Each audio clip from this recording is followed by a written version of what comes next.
Hello दोस्तों, UPSC ज्ञानदायनी के इस बेस्ट प्लेटफॉर्म पर आप सभी का स्वागत और अभिनंदन है। मैं नेहा आप सभी के बीच एक बार फिर से स्वागत और अभिनंदन करती हूं। आप सभी का प्रयागराज से स्वागत और अभिनंदन है। यहाँ पर आप सबकी जिसे सरस्वती नदी के नाम से जाना जाता है, जिसे इतिहास में नदीत्मा, पवित्रतमा के नाम से जाना जाता है, उस शहर से मैं आप सभी का स्वागत और अभिनंदन करती हूँ। और शानदार तरीके से आप सभी के बीच में पॉलिटी की एक क्लास, जो संविधान की एक क्लास जाती है, आप सभी लोग प्यार दुलार दिखा रहे हैं और थोड़ा सा दिखाने का प्रयास करें तो और अच्छा लगेगा हम सभी लोगों को, मतलब हमें भी, हमारी टीम को भी, जो हमारे पास थोड़ी छोटी सी एकदम नन्ही सी टीम है। सिर्फ अभी पूजा मैम जुड़ी हुई है, तो इस टीम को और आगे तक ले जाया जाएगा। बस थोड़ा सा प्रयास जारी है ना, थोड़े थोड़े ही घड़ा बूंद बूंद से भरता है, एकाएक भरेंगे तो फट भी सकता है ना, इस वजह से, क्योंकि संभालना और उनका भी अपना देखना सब कुछ एक साथ होना चाहिए, तब होता है काम। एक साथ सब कुछ नहीं हो जाता है, ठीक है ना। चलिए, तो स्वागत और अभिनंदन है चैनल पर। शुरू करते हैं आप सभी के बीच में। जैसे 19, 20, 21 पढ़ाए थे, 19 को संविधान का रीढ़ कहा जाता है, आर्टिकल 19 को संविधान का रीढ़ कहा जाता है। और 20 और 21 इतने पावरफुल है कि इन्हें राष्ट्रपति जी भी आपातकाल की स्थिति में, आपातकाल की स्थिति तक में इन्हें निलंबित नहीं कर सकते, यहाँ तक कि संसद भी इन्हें हटा नहीं सकती है, ठीक है।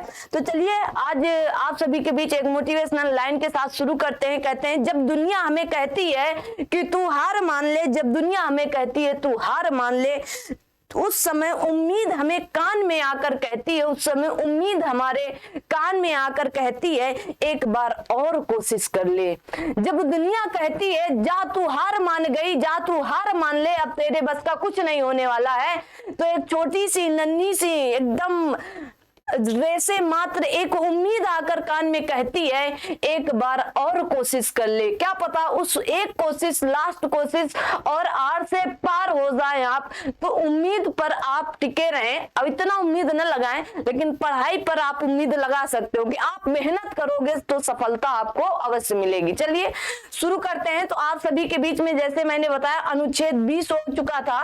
तो अनुच्छेद 20 के अनुसार जब तक किसी व्यक्ति को न्यायालय दोषी करार नहीं कर देती है, तब तक उसे अपराधी नहीं माना जाता। मैंने आप सभी को बता दिया। आर्टिकल 21 भी मैंने आपको बता दिया है। इसमें प्राण एवं दैहिक की स्वतंत्रता है। इसी के कारण अधिक धुआं देने वाले वाहनों या बिना हेलमेट वाले व्यक्ति को पुलिस चालान काटती है, क्योंकि आर्टिकल 21 कहता है आपको जीना है। अगर आप बिना हेलमेट लगाए जाते हैं तो एक्सीडेंट हो सकता है ना। कुछ लोग कहते हैं केवल ऐसे जो क्या कढ़ाई, जो लोहड़ी होती है गांव में, लोहड़ी उल्टी करके ऐसे लगा लेते हैं, बस ऐसे कस लेते हैं, वो वाला हेलमेट बहुत अच्छा नहीं होता। आप वो वाला हेलमेट लें जो पूरा आपको ढक देता है, ठीक है ना। लड़कियां खास करके वही हेलमेट लगाती हैं जो आपकी कढ़ाई वाला उल्टा वाला होता है ना, कि कढ़ाई उल्टा के रख दो, बस कस लो, है ना। हम भी यूज करते हैं वही वाला। तो वो वाला नहीं यूज करके पूरा जो बंद होता है वो बहुत ज्यादा सुरक्षा देता है। उसमें तो शीशा लगाया, टूट गया, बस काम खत्म, माथे पे लग गया, कपार में सरिया घुस गई, सीधा आर से पार, काम खत्म। और वो जो पूरा बंद होता है वो बहुत ही हेल्पफुल होता है। तो पुलिस चालान काटती है कि आप जीवित रहें। और जैसे करवा चौथ पर लोग करवा चौथ के दिन ही हेलमेट उपहार में देती हैं औरतें, आजकल जागरूक हो रही हैं अपने पतियों के लिए और कहती है कि हेलमेट लगाकर चलिए। अनुच्छेद 21 में निजता का अधिकार पर जोर दिया गया है, जोर दिया गया ना, निजता के अधिकार पर। राइट टू प्राइवेसी, हम किससे बात करते हैं, हमें किसके साथ रहना है, हम किससे प्यार करते हैं, हम किससे मोहब्बत करते हैं, हम किससे नफरत करते हैं, ये हमारी स्वयं की प्राइवेसी होनी चाहिए। अब हमारी गोपनीय जानकारी को कोई उजागर नहीं कर सकता, आर्टिकल 21 ये हमको कहता है। आर्टिकल 19, 20 और 21 को आपातकाल के दौरान नहीं रोका जा सकता है, अतः इसे सबसे शक्तिशाली मूल अधिकार कह सकते हैं। किनको? 20 और 21 को। आर्टिकल 20 और 21 को बहुत ही शक्तिशाली है, इसे राष्ट्रपति द्वारा भी निलंबित नहीं किया जा सकता है। जैसे आपका आर्टिकल 19 क्या होता है, जैसे ही आपातकाल आता है वैसे ही ये स्वयं निलंबित हो जाता है, बोलने से आपको रोक दिया जाता है थोड़ी देर के लिए ना। आइए आर्टिकल 21 कहता है, तुरंत रिवीजन कर लें। आर्टिकल 21 का कहता है, इसे 6 वर्ष से 14 वर्ष के बच्चों को निःशुल्क प्राथमिक शिक्षा का अधिकार जो 86वें संविधान संशोधन के द्वारा 2002 में जोड़ा गया था, और 2010 से ये क्या हुआ था, सर्व शिक्षा अभियान आया था ना 2010 से। ठीक है, आइए अब आर्टिकल 22 की आज बात करेंगे। बहुत इंपॉर्टेंट आर्टिकल है, आराम से समझेंगे तो समझ में आएगा, नहीं समझोगे फिर गए काम से ना, बहुत आराम से। ठीक है, आर्टिकल 21 हो चुका, आर्टिकल 21 का आज आर्टिकल 22 पढ़ेंगे, और बहुत बड़ा आर्टिकल है, बस आपको समझने की थोड़ा सा यहाँ पर थोड़ी सी दिमाग आपको लगाने की जरूरत है। ठीक है, चलिए आर्टिकल 22 कहता है, आर्टिकल 22 में एक्चुअली है क्या, तो आर्टिकल 22 में आपका है मनमानी गिरफ्तारी पर प्रतिबंध, मनमानी गिरफ्तारी पर प्रतिबंध, और इसी में है कि मनमानी तरीके से आपको गिरफ्तार किया जा सकता है, इसी में है। 22(4) में ये भी प्रावधान है, लेकिन 22 में ये है कि आपको कोई ऐसे ही आकर यूं ही नहीं राह चलते हुए आपको कोई उठा ले जाएगा, लेकिन इसी आर्टिकल के अंतर्गत है कि आपको राह चलते भी उठाया जा सकता है। तो इस गलत फहमी में मत रहिएगा कि मैंने कोई अपराध नहीं किया तो मुझे कोई नहीं छुएगा, कोई नहीं उठाएगा, पुलिस क्यों मुझे उठाएगी, क्यों गिरफ्तार करेगी, क्यों मुझे ऐसे करेगी, है अभी बताएंगे ना। चलिए, इसमें 3 प्रकार की स्वतंत्रताएं दी गई हैं जो गिरफ्तारी से संरक्षण या रक्षा करती हैं। चलिए पहला वाला देख लेते हैं। कहा गया व्यक्ति को गिरफ्तार करने से पहले वारंट या कारण बताना होता है। अगर गिरफ्तार हो गए आप तो आपको क्या करना होगा, यदि पुलिस व्यक्ति को क्या करती है, फोन उधर रख दो, कहती है यदि पुलिस किसी व्यक्ति को गिरफ्तार करती है तो पुलिस को क्या करना होगा, कारण बताना होगा। ठीक है ना, कारण बताना होगा, उसे वारंट देना होगा कि इस वारंट के कारण हम आपको गिरफ्तार कर रहे हैं, और उसके बाद 24 घंटे के अंदर उसे न्यायालय में साथ शरीर प्रस्तुत, मतलब ये नहीं कि लाश लेके पहुंचे या मर गया मार डाले गए, साथ शरीर लेकर आप कहाँ पहुंचेंगे, न्यायालय पर पहुंचेंगे। ठीक है, न्यायालय पर प्रस्तुत किया जाता है। इस 24 घंटे में यातायात या अवकाश का समय नहीं गिना जाता है। मतलब अब जैसे आपको शनिवार को पकड़ा गया, आप शनिवार को गिरफ्तार हुए, कब, शनिवार को गिरफ्तार हुए। अब संडे को तो कोर्ट बंद रहती है ना, तो संडे को कुछ नहीं हो सकता है, फिर आप 24 घंटे हो चाहे 48 घंटे हो, अगर छुट्टी है तो फिर आपको वहां जेल पर रहना पड़ेगा। ठीक है, गिरफ्तार व्यक्ति को अपने पसंद का वकील रखने का अधिकार है। अगर आप गिरफ्तार हो गए तो आपको क्या है, अपने पसंद का वकील अपनी बात रखने के लिए, आप नहीं रख पा रहे हो तो आप अपनी पसंद का वकील रख सकते हो, आपको इतनी छूट दी जाती है। तो इसका क्या मतलब हुआ, आपको ये देखिए 2 प्रकार के होते हैं, तो इसे आप कह सकते हैं, एक होता है आपका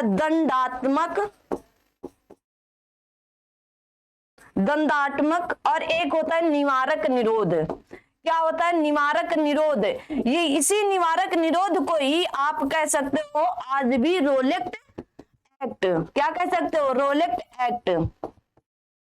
ठीक है, इसी निवारक निरोध को आज भी रोलेक्ट एक्ट कह सकते हो आप, जो 1919 में आया था, बिना दलील, बिना वकील, बिना अपील वाला। तो ये है, यहाँ पर तो आप दलील भी हैं, आपके पास वकील भी है, आप दलील भी हैं, और आप बिना दलील, बिना वकील, बिना सब कुछ है। यहाँ पर आपके पास वकील भी है, अपील भी है, दलील भी है, सब कुछ यहाँ पर दिया जाता है इन 3 अनुच्छेद के अंतर्गत, 22(1) के, 22(2) के और 22(3) के। और 22(4) के अंतर्गत आपको शक के नजरिए से भी पुलिस उठा ले जाएगी, क्या करेगी, पुलिस उठा ले जाएगी। तो बात करते हैं पहले इसी में। तो कहा गया लेकिन जैसे आप विदेश शत्रु है या निवारक निरोध में बंदी व्यक्ति हैं, तो कहा गया है, तो इसमें क्या होगा, तो आपको कैसे उठाएगी पुलिस, आपके पास पुलिस आएगी वारंट लेकर। वारंट जानते ना, जब FIR लिखा जाता है तो वही वारंट का रूप हो जाता है, वही वारंट लेकर आपके पास आएगी और आपको उसके साथ जाना पड़ेगा। वारंट लाएगी, आपको जाना पड़ेगा। अगर आप नहीं गए तो आपके दरवाजे पर आकर खटखटा करके बड़े प्यार से आपको पुलिस स्टेशन बुला सकती है और फिर आपको जाना पड़ेगा। ठीक है ना। तो इसमें तो थोड़ा सा राहत होती है, मतलब ये आप जज तक जाएंगे और जज तय करेंगे, जज जो होते हैं वो तय करेंगे कि आपने अपराध कैसा किया है। वो आपके पूछने से, आपके वकील, देखिए यहाँ पर वकील और पुलिस के बीच में कभी नहीं बनी है भारत में, और यहाँ पर वकीलों का गढ़, भारत को वकीलों का स्वर्ग कहा जाता है, भारत को वकीलों का स्वर्ग कहा जाता है। लोग पढ़ लिख कर LLB करके वकालत जरूर करते हैं ना, जगह घर घर से, इलाहाबाद में तो घर घर से एक एक, दो दो, तीन तीन व्यक्ति, अगर 4 भाई हैं तो 3 पक्का वकील ही होंगे ना, 3 क्या होते हैं, आपके वकील ही होते हैं। और घर घर से पूरा इलाहाबाद तो गढ़ है वकीलों का, और भारत स्वर्ग है वकीलों का। क्या है? स्वर्ग है वकीलों का कहा जाता है। देखिए आप मोटी मोटी बात तो इतना ही एग्जाम में आता है, अलग से जो बातें हम बताएंगे वो एग्जाम में इतना नहीं आती हैं, बट अगर आप इनसे कुछ सीखेंगे तो जरूर वो पूछा जा सकता है, ठीक है ना। जैसे विकास दुबे का मामला है, इसके अंतर्गत आएगा कि आपको वारंट के द्वारा पहले बुलाया गया, फिर आपको अपना वकील रखने का मौका दिया गया कि आप अपना वकील रखे, अपनी बात रखिएगा। अगर आप नहीं रख रहे हो तो आपको क्या पूछताछ के लिए बुलाया जाएगा, आपको पूछताछ के लिए बुलाया गया। फिर उसके बाद आप जो अवकाश का समय था उसको हटा करके 24 घंटे में आपको पेश किया गया। अगर आप उतने में, अगर जो भी सिद्ध होता है कि आप क्या है, जैसे आप सिद्ध हुए कि आप क्रिमिनल है या अपराधी, या आप अपराधी हैं या अपराध किए हैं, तो इसलिए पकड़ के, यहाँ पर क्या होता है, देखिए यहाँ पर अपराध करने के बाद पुलिस ले जाती, अपराध करने के बाद आपको पुलिस कहाँ ले जाएगी, जज या न्यायालय के पास ले जाती है, ठीक है, जज या न्यायालय के पास ले जाती। जैसे विकास दुबे वाला मामला था, विकास दुबे जी तो हो ही नहीं सकता वो व्यक्ति, विकास दुबे को क्या हुआ, पुलिस पकड़ कर ले गई थी, ठीक है ना, और विकास दुबे वहां से भाग निकला था ना, ऐसा ही था ना, ये कानपुर की जो घटना थी, जो पुलिस रिमांड। अब जज क्या किए, जब उसके देखे, उसका पूरा मैटर देखे सुने, तो उन्होंने कहा इसको डाल दो कहां पर, जेल में। अब जेल कोई घर थोड़ी ना है, यहाँ पर या तो बेल होती है या तो फिर जेल होती है, ठीक है। तो इनको कहां डाला है, बेल, आप घर जाओगे लेकिन मुकदमा आपका फिर भी चलता रहेगा, जेल आप सरकारी घर जाओगे लेकिन मुकदमा आपका चलता रहेगा। या तो यहाँ पर बेल होती है या तो फिर जेल होती है, दो में एक काम इस वाले केस में होता है। बेल होगी तब भी आप पर मुकदमा चलेगा, जेल होगी, जेल का मतलब सरकारी घर जाना और बेल का मतलब अपने घर आना। अगर जेल हो गई तब भी आप सरकारी घर, अपने घर आओगे, और जेल हो गई तो सरकारी घर जाओगे। तो जेल हुई, वहां से क्या हुआ, विकास दुबे भाई वहां से बेल हुई और बाहर आए, और उसके बाद पुलिस, जेल हुई, उनको जेल हुई, बेल कहाँ हुई थी, जेल हुई, और जेल हुई, वहां से उनको कहाँ ले गया, उनको ले गया न्यायालय ले गया ना, यहीं से बात समझेंगे आप, न्यायालय ले गया, और वहां से अब इनसे पूछताछ करनी थी। देखिए जब न्यायालय व्यक्ति पहुंच जाता है या जेल पहुंच जाता है तो वो जेलर के अंदर, तब वहां पुलिस कुछ नहीं कर सकती। जब आप न्यायालय या जेल पहुंच गए तो जेल किसके अंदर में, जज के अंदर में काम करती, किसके अंडर में, जज। और यहाँ पर देख रेख कौन करता है, तो जेलर करता है। अगर यहाँ पर पुलिस गलती से गई कि मुझे विकास दुबे दे दो, तो जेलर कहेगा जज से पूछ कर आए हैं आप, जेलर कहेगा जज से पूछ कर आए हैं, तब वो जाएगा किसके पास, पुलिस या दरोगा, सिपाही, एसपी जो होंगे वो जाएंगे जज के पास, मतलब न्यायालय जाएंगे, और वहां उनसे बात करेंगे, कहेंगे देखिए पकड़ कर हम लाए थे, केस हमने ओपन किया और सब कुछ हमने किया, हमें इससे बातचीत करने दीजिए, हमें इससे कुछ पूछताछ करनी है। तो डिमांड पर नहीं,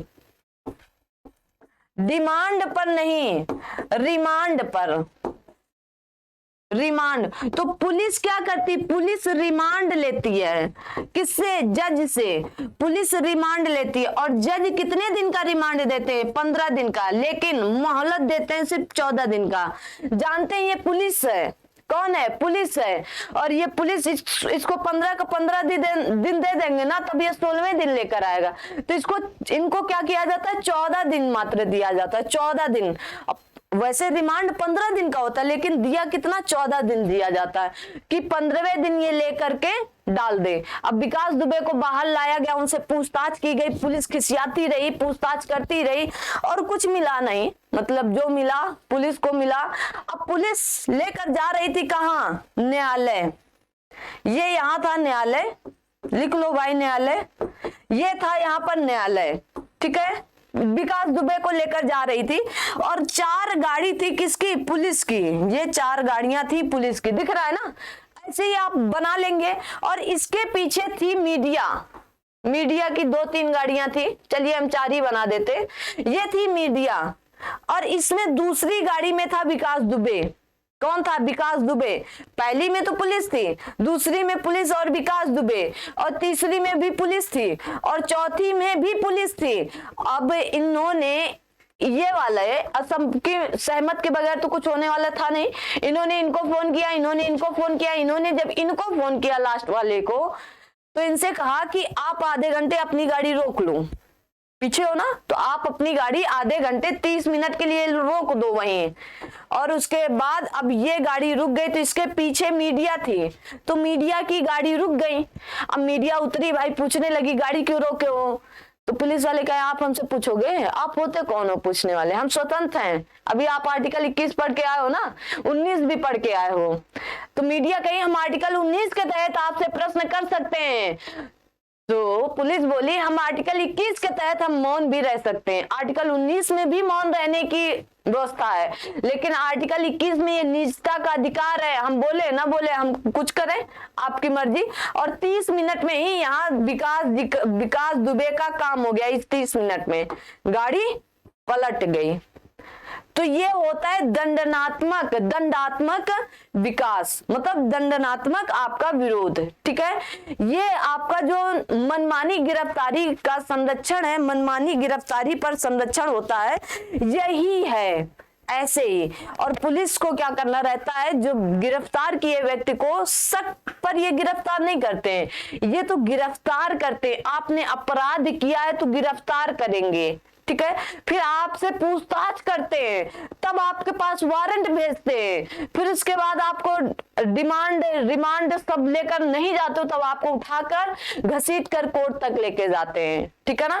तो आपको आर्टिकल 22 याद रखना है। क्या याद रखना है, 22 याद रखना है, जो गिरफ्तारी से संरक्षण या रक्षा करती है। किससे, गिरफ्तारी से संरक्षण देती है या रक्षा देती है हमको, ठीक है ना, याद रहेगा ना। आइए इसका जो चौथा वाला भाग है वो देखते हैं। यह है निवारक निरोध। निवारक निरोध आप कह सकते हैं अनुच्छेद 22(4) में है। किसमें है, 22(4) के अंतर्गत है। देखिए निवारक निरोध जो है, निवारक निरोध देखिए यहाँ पर लिखा है, इसकी चर्चा अनुच्छेद 22(4) में है। कहां पर है, 22(4) में है, ठीक है। जो मैं बात बता रही थी वही है। इसका उद्देश्य किसी व्यक्ति को सजा देना नहीं, बल्कि अपराध करने से रोकना है। इसका मतलब, इसका ये मतलब नहीं होता है कि सजा दे देंगे, इनका मतलब होता है किसी अपराध को, अगर हम पर शंका है, अगर सरकार के किसी व्यक्ति ने मुझे देख लिया कि मैं आने वाले भविष्य में मैं कहीं पर बम या कुछ आतंकवादी जैसी गतिविधियां कर सकती हूं, तो मुझे शंका मात्र से उठा ले जाएंगे बिना कुछ बताए, ठीक है। तो इस कानून के तहत पुलिस शक के आधार पर किसी भी व्यक्ति को बिना कारण बताए अधिकतम 3 माह तक गिरफ्तार या नजरबंद कर सकती है। अब गिरफ्तार अगर आपको पुलिस उठा कर ले गई तो 3 माह तक कहां रखेगी, जेल में रखेगी, अपने पास रखेगी 3 माह तक। अधिकतम कितना, 3 माह तक रख सकती है, ठीक है। उसके बाद ऐसे तो आप कहेंगे जम्मू कश्मीर में तो 1.5 साल तक था, हाँ आगे बात करते हैं, क्या है, परेशान है ना।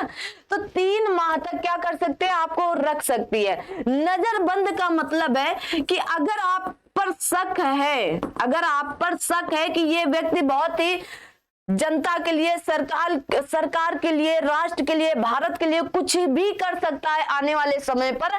शक हो गया आप पर तो ऐसे व्यक्ति को उठाएंगे या तो किसी मंदिर में या किसी मस्जिद में या स्वयं उसके घर पर, कहां पर, या स्वयं उसके घर पर बंद कर देंगे। अगर जैसे होम क्लोज होता है, होम क्लोज का मतलब नजरबंद, अगर होम क्लोज कर दिया गया तो मतलब उसके घर का सारा डाटा का मतलब आपका टीवी का केबल, आपका मोबाइल केबल, ये सारे काट दिए जाते हैं, ठीक है ना। और आपके घर के चारों तरफ चौतरफा सुरक्षा दी जाती है।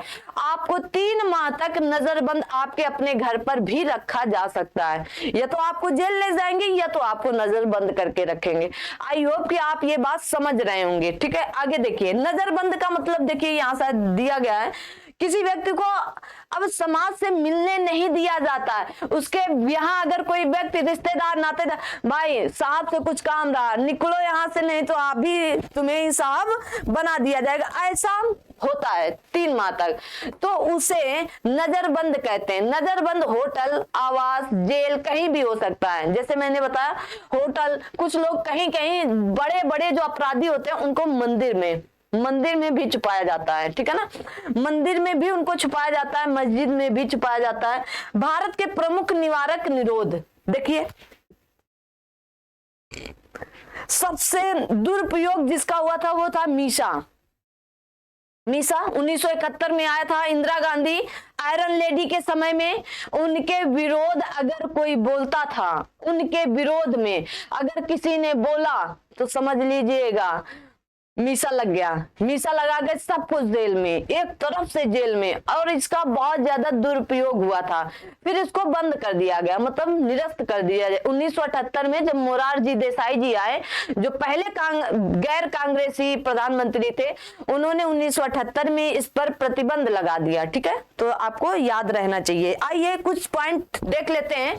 तो यहाँ पर कहा गया निवारक निरोध क्या, अपराध के निवारण के लिए किसी व्यक्ति को गिरफ्तार करना, चाहे उसने अपराध किया हो या ना किया हो, ठीक है। थोड़ी सी बात समझ लेते हैं, चाहे उसने अपराध किया हो चाहे उसने अपराध ना किया हो, निवारक निरोध कहलाता है। यदि पुलिस को इस आशंका होती है कि अमुक व्यक्ति भविष्य में कोई बड़ा अपराध कर सकता है, तो पुलिस ऐसे व्यक्ति को बिना कारण बताए, बिना कुछ बताए, आप बगल में जा रहे हो, चुपचाप आपको दबोचेगी और लेके चली जाएगी।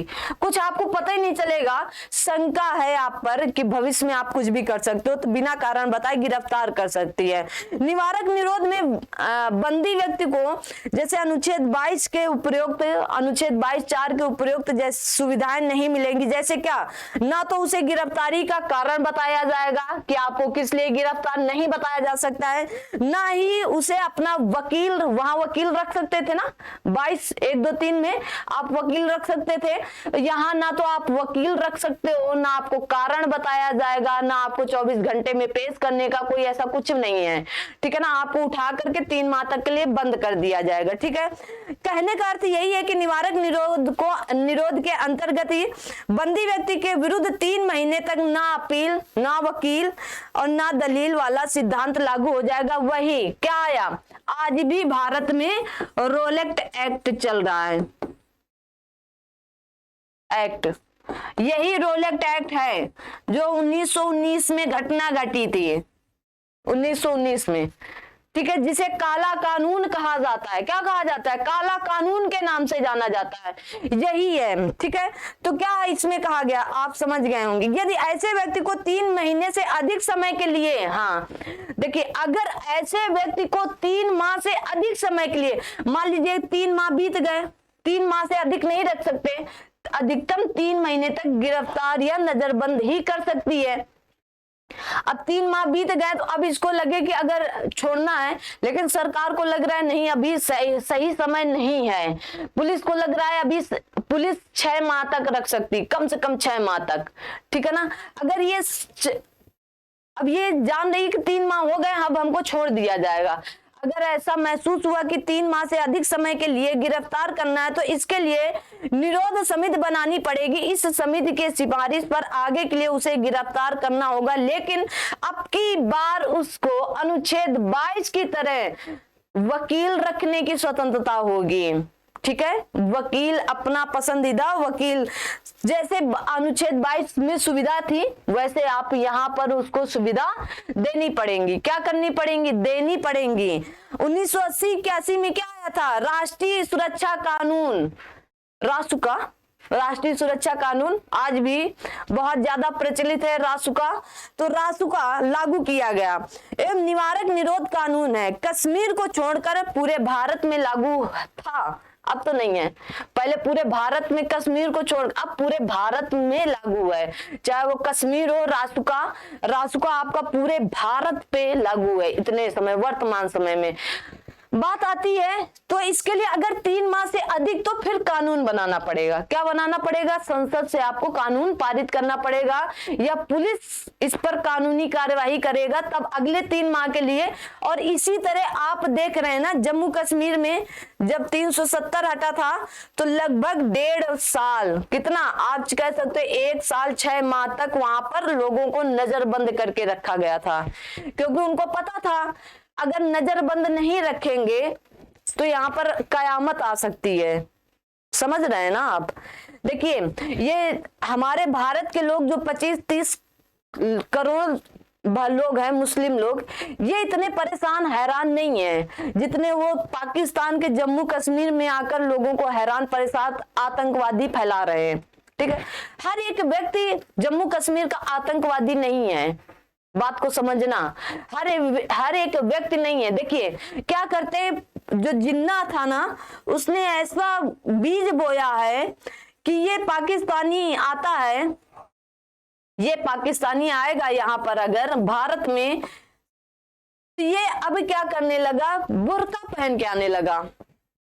और बुर्का पहन के आने लगा वो तो ठीक था, जब कश्मीर में घुसा तो किसी घर पर घुस जाता था।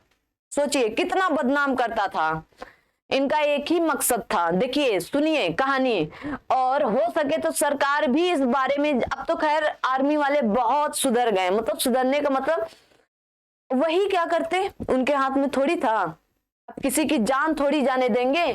अब उनके हाथ में होता तो वो किसी की जान जाने देंगे क्या? आप भी बताइए, आपके बस में हो तो आप किसी की जान जाने देंगे कि नहीं, इसकी जान जा रही है तो इसको जाने दीजिए? नहीं करेंगे आप भी। तो ये लोग आते थे आतंकवादी, और जब भारत के कश्मीर में घुसते थे तो बुर्का पहन के आते थे, बुर्का पहन के, और बुर्का पहन के ऐसे घर में घुसते थे, और कुछ घुस गए, 1-2 घुस जाए और 4-6 इस घर में गोलियां चलाने लगे, तो क्या होता था, आर्मी को पता चलता था इसी घर में है। जब तक इस घर में जाए तब तक दूसरे घर में काम होता था। तो इसका मतलब क्या हुआ? इसका मतलब ये हुआ, जब वो बुर्का पहन के आता था व्यक्ति, वो आतंकवादी, तो लोगों ने, अब आर्मी घर पर जाएगी तो हर किसी का बुर्का उठाकर देखेगी। आप वहां पर बहन भी हैं, बेटियां भी हैं, माँ भी है, किसी की पत्नी भी है। और इस्लाम धर्म में ये नहीं है प्रचलन कि आप, इस्लाम धर्म ही नहीं, आप कहीं पर आपके यहाँ कोई बुर्का उठा के आपकी बेटी का चेहरा देखे तो आपको कबूल नहीं होगा। आपको मतलब बहुत गिल्टी फील होगा, क्यों, ऐसा क्या अपराध कर दिया इसने जो मेरी बेटी का चेहरा, इतना बदनाम करने का प्रयास कर रहे थे। सोचिए, ये एक सोच होनी चाहिए ना, इतना बदनाम करने के लिए उतावले थे आतंकवादी।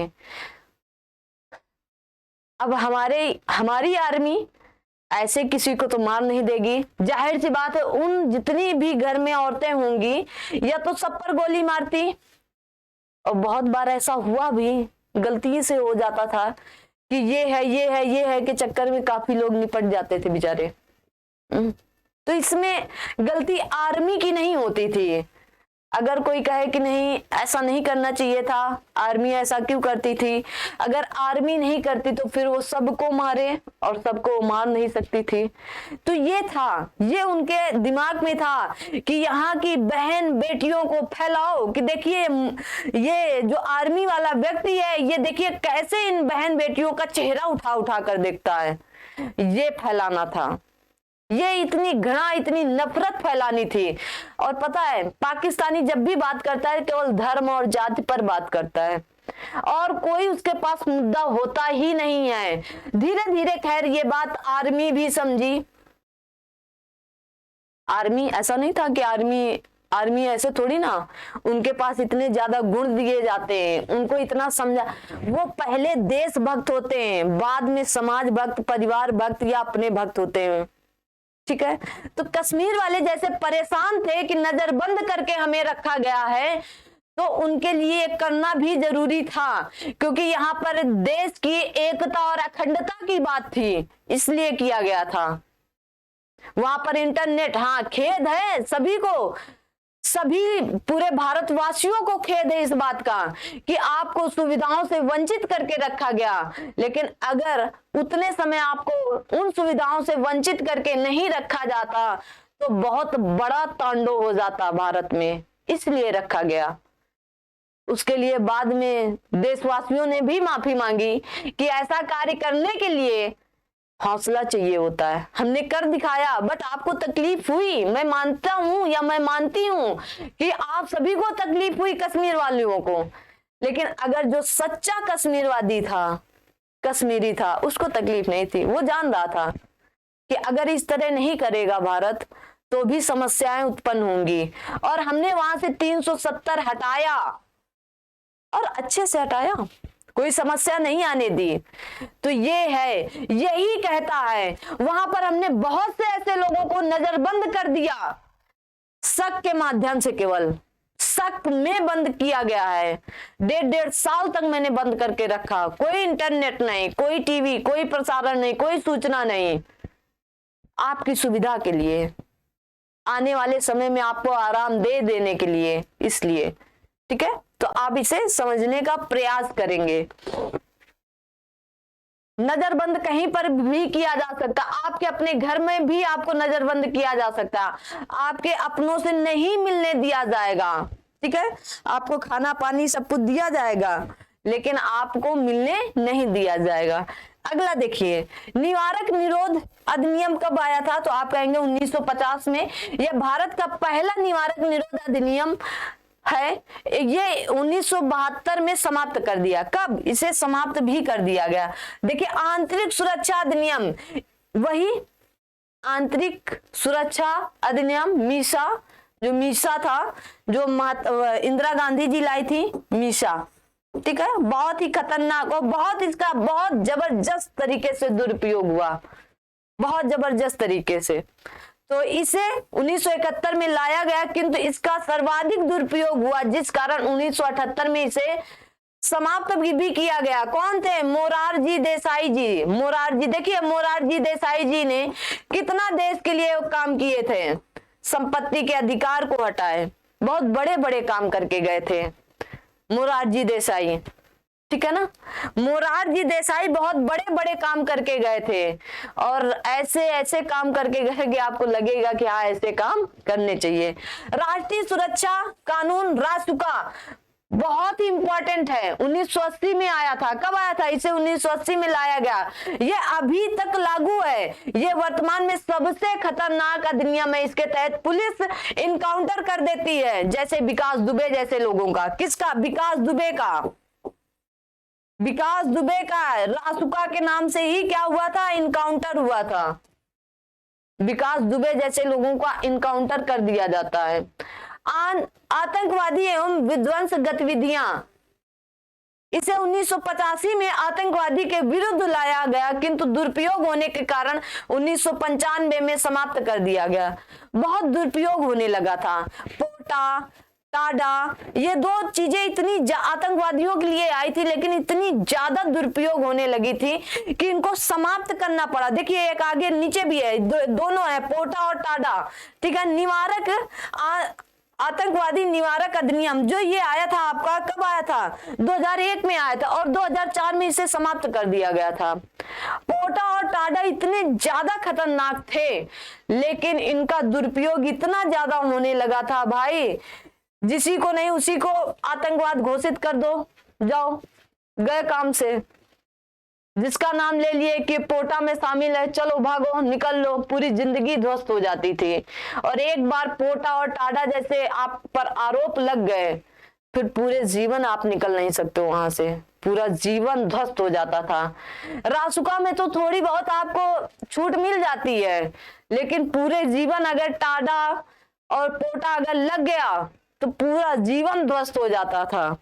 आगे ये था आर्टिकल आपका 22। आर्टिकल 22 आपका और काफी लंबा है, मतलब अगर इसमें तो बहुत ढेर सारी बातें मैंने ऐसी हैं जो छुपा ली। छुपाने का मतलब ये है कि आपको जो बड़ी बड़ी चीजें थी वो मैंने आप सभी को बता दी हैं, ठीक है ना।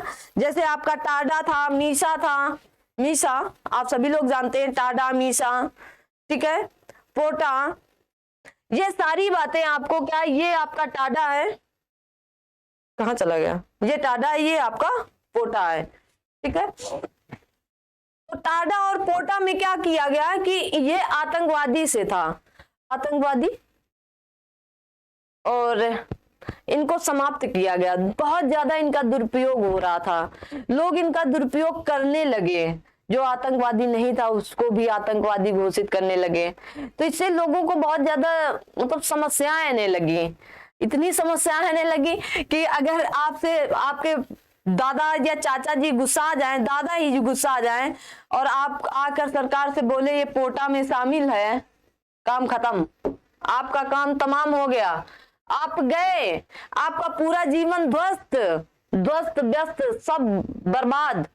तो इसलिए इसको हटाया गया। जैसे मीसा इतना ज्यादा इंदिरा गांधी जी ने इसका दुरुपयोग किया था, आयरन लेडी कही जाती है, हार्ड प्रधानमंत्री थी भाई, जबरदस्त तरीके से ना।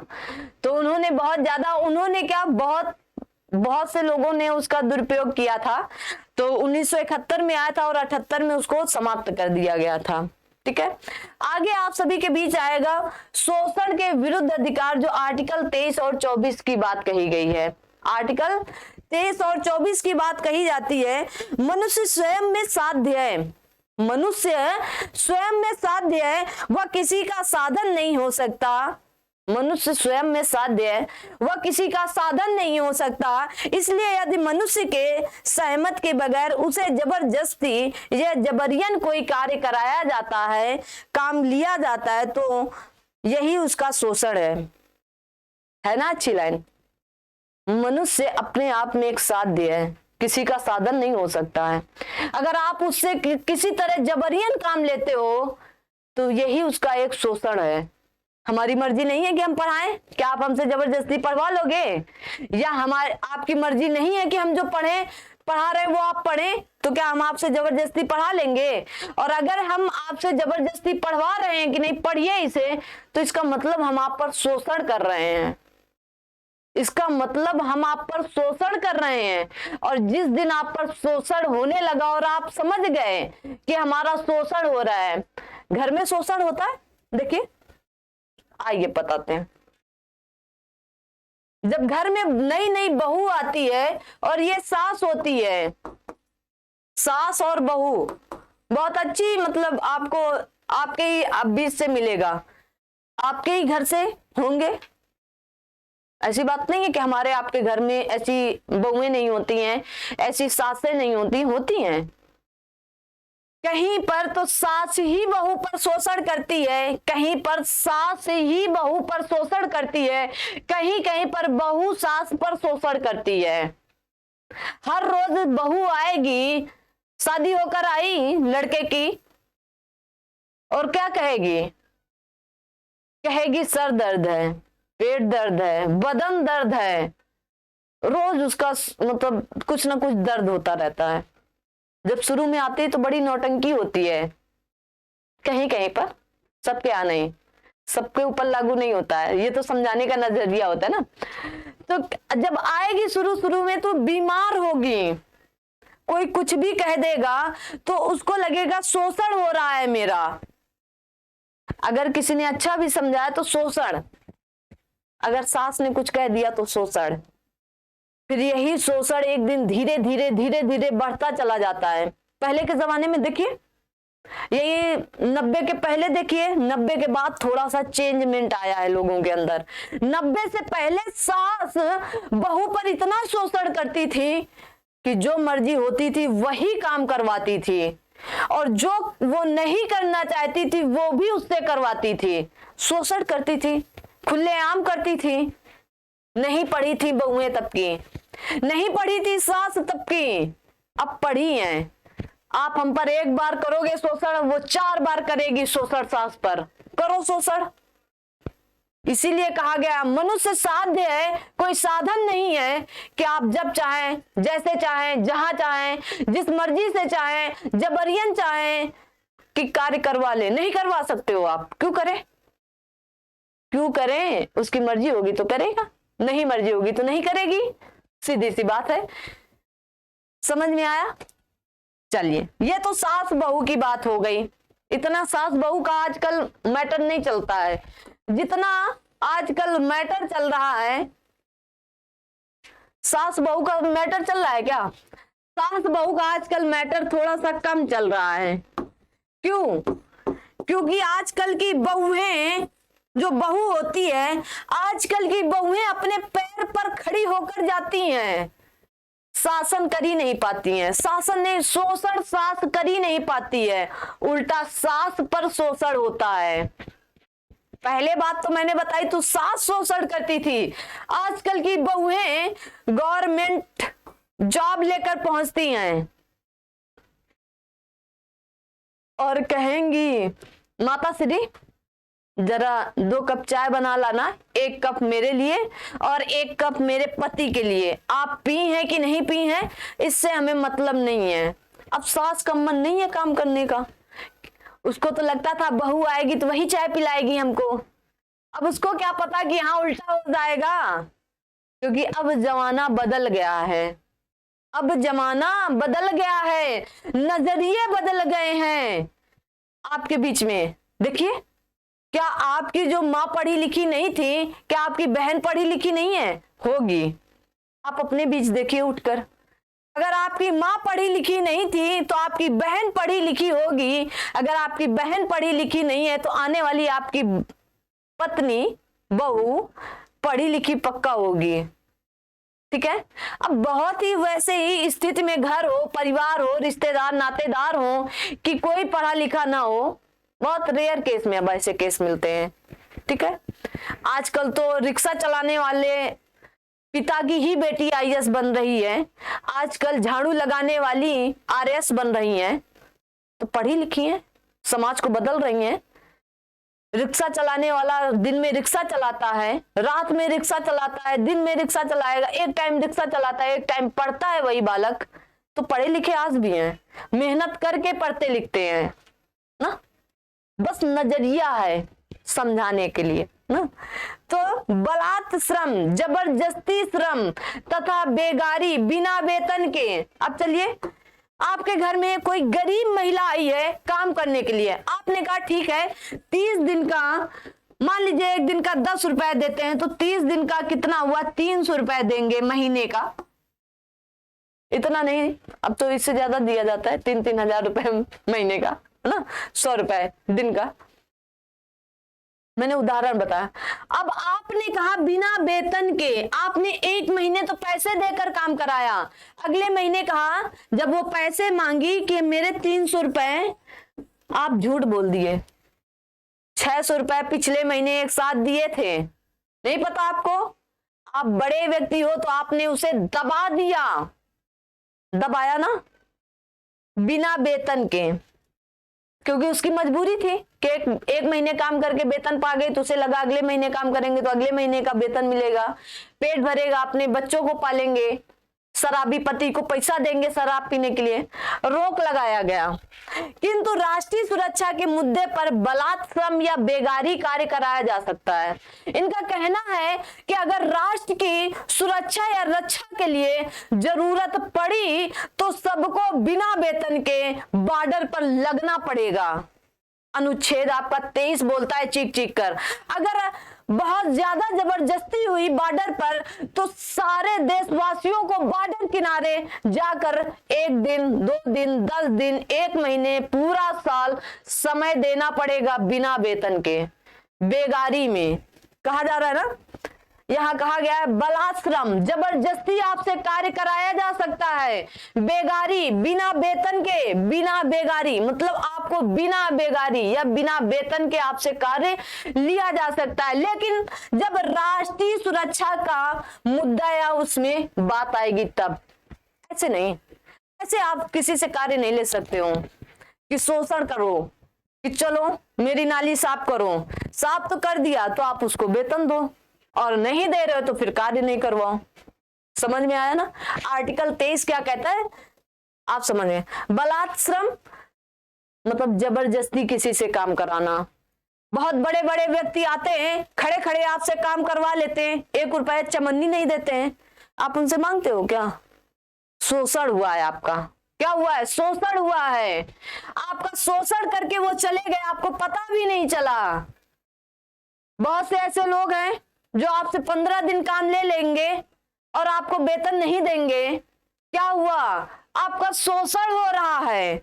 आप वेतन दीजिए, हम काम करेंगे, क्यों नहीं करेंगे? समझ गए होंगे बात को ना? चलिए आर्टिकल 24 कहता है यहाँ पर 14 वर्ष होना चाहिए। कितना? 14 वर्ष। 14 वर्ष से कम उम्र के बच्चों को खतरनाक काम में नहीं लगाया जा सकता है। अगर आप 14 वर्ष से कम आयु के बालक हैं तो अगर आप कहीं होटल पर, क्योंकि 14 वर्ष के बालक पर ये दिमाग नहीं होता है, दिमाग का मतलब आप समझ रहे हो, 14 वर्ष के बालक का मतलब होता है कि खतरनाक, इसे शोषण के विरुद्ध अधिकार के अंतर्गत इसलिए रखा जाता है। 14 वर्ष से कम आयु के बच्चे के सहमति देने लायक की स्थिति नहीं होती है। आप उनसे कहोगे हम आपको 100 रुपए 5 दिन में देंगे, और ऐसे आप किसी 18 वर्ष से काम लोगे तो 100 रुपए पर डे दोगे। इसके अंदर नहीं सहमति है, नहीं सहमत मतलब ये अपने आप को नहीं इतना सहमत दे पा रहा है। अपने आप को ये 14 वर्ष का बालक कितनी सहमत दे पाएगा? इसे लगेगा चलिए 20 रुपए पर डे तो मिल रहा है, 100 रुपए 5 दिन में मिल जाएंगे, कौन से कम है।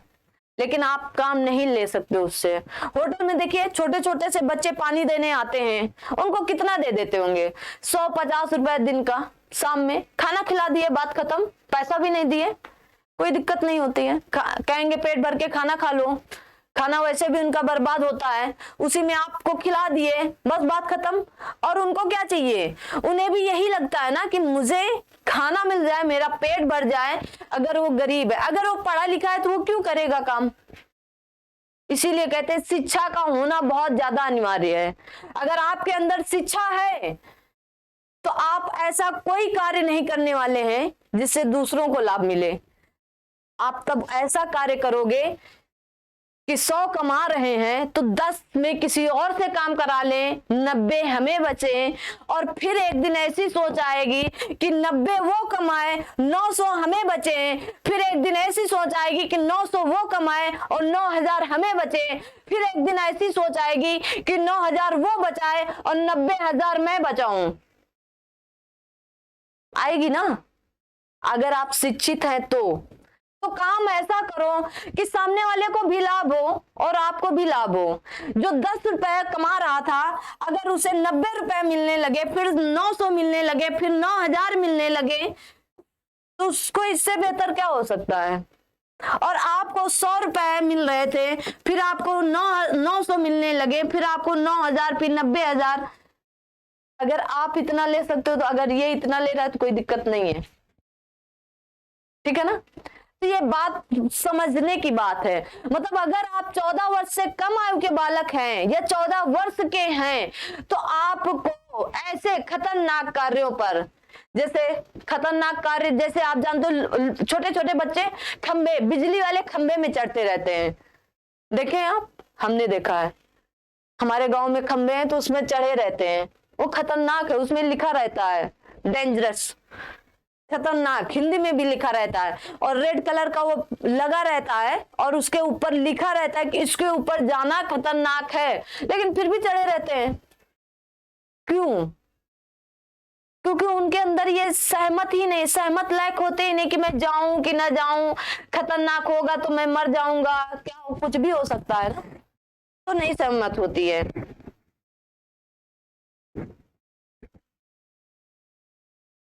समझ गए ना?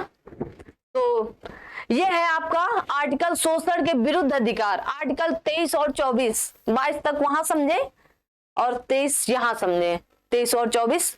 तो ये 23 और 24 जो है आपके, कल धार्मिक स्वतंत्रता पढ़ाएंगे 25 से 28 तक, और फिर आपका संस्कृति एवं शिक्षा संबंधी अधिकार 29-30, फिर शोषण के विरुद्ध संवैधानिक उपचारों का अधिकार पढ़ाएंगे कैसे कैसे है, और फिर उसके बाद ये खत्म हो जाएगी। ठीक है ना? बिल्कुल 33, 34, 35 बताएंगे, फिर आपको एक साथ दे दिया जाएगा सब कुछ। तो ये कल तो नहीं, परसों तक ये इसको खत्म कर दिया जाएगा, क्योंकि आपको समझने के लिए बहुत कुछ है। आप समझ कर पढ़ेंगे तो बहुत इंपॉर्टेंट है। चलिए, तो शोषण के विरुद्ध आप समझ गए ना, बहुत लंबे लंबे इन पर मुद्दे हैं, मुद्दा उठाया जाए ना, बहुत लंबे लंबे मुद्दे हैं। तो 24 में क्या होगा? देखिए 24 में कहा गया है 24 के आगे 1 लगा देना, तो 14 वर्ष से कम आयु, 2 की जगह 1 करना है। ठीक है ना? यहाँ देखिए उन्होंने उल्टा लिख दिया था ना, 24 ही लिख दिया था, 24 वर्ष। 24 वर्ष के लोग सहमति होती है। 18 वर्ष से जैसे ही आप ऊपर हुए तो आप सहमत लायक होते हैं कि मैं ये काम करूं कि ना करूं, ये होगा कि नहीं हो, इसमें लाभ है, हानि है, खतरनाक है कि क्या है, आप सहमत लायक होते हैं। 14 वर्ष के बच्चे सहमत लायक अब तो होने लगे हैं, मतलब अब तो कोई समस्या नहीं होती, लेकिन जब संविधान बना था तब नहीं थे ना, तब तो लोग 8-8, 9-9 साल के बाद पढ़ने जाते थे। अब तो 2 साल 2.5 साल के हो गए, बच्चे स्कूल जाने लगते हैं। ठीक है? तो आज की क्लास हम लोग यहीं तक रखते हैं। कमेंट बॉक्स में कमेंट करके जरूर आप बताएंगे। एक प्रश्न आपके लिए छोड़ कर जाते हैं और उस प्रश्न को आप इसका कमेंट बॉक्स में उत्तर देंगे। ठीक है ना? कमेंट बॉक्स में क्या करेंगे, इस प्रश्न का उत्तर देकर जाएंगे, उसके बाद ही आपको क्या किया जाएगा, आगे छोड़ा जाएगा। आइए, इसमें प्रश्न है, प्रश्न कराए जाएंगे। विधि का नियम है, नियम या कानून अधिनियम का मतलब क्या है? विधि का नियम या कानून अधिनियम का मतलब क्या है? कहा गया सभी के लिए एक कानून और सभी के लिए एक न्याय तंत्र, सभी के लिए एक कानून और सभी के लिए एक राज्य, सभी के लिए एक राज्य और सभी के लिए एक न्याय तंत्र, सभी के लिए सभी कानून और सभी के लिए एक न्याय तंत्र। आपको इसका उत्तर देना और उपयुक्त में से कोई नहीं, उपयुक्त में से एक से अधिक। आप इसे कमेंट बॉक्स में उत्तर देंगे, कमेंट बॉक्स में। ठीक है?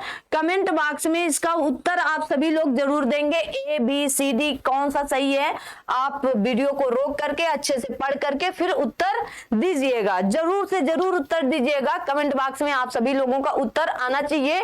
और मिलते हैं शाम 6 बजे वाली क्लास में आप सभी लोगों से। तब तक के लिए आप सभी लोग अपना ध्यान रखें, अपने साथ सभी अपनों का ध्यान रखें। Thank you so much. जय हिंद, जय भारत।